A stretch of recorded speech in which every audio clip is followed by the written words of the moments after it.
Empat kawanan tersangka begal yang kerap beraksi menggunakan senjata tajam ditangkap polisi unit pidana umum Polrestabes Palembang. Polisi hanya menampilkan satu tersangka, Ostri Ponasri, karena 3 tersangka lain masih anak-anak.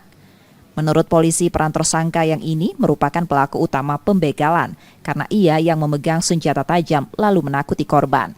Dari catatan polisi, tersangka sudah berulang kali melakukan aksinya dan terakhir para tersangka membegal seorang pengemudi ojek online. Dari tersangka, polisi menyita senjata tajam dan sepeda motor hasil curian.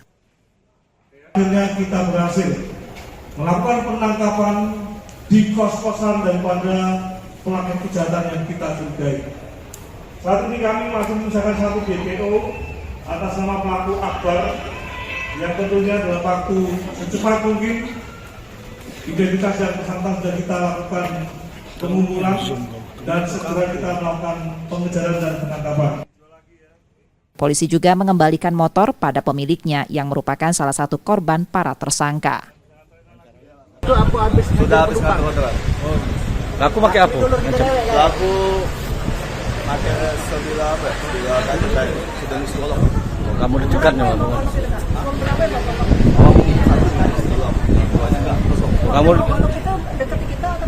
ya deketin dari belakang kan di sini. Karena perbuatannya, tersangka terancam hukuman di atas 5 tahun penjara. Yudi Kiswanto, Kompas TV, Palembang, Sumatera Selatan.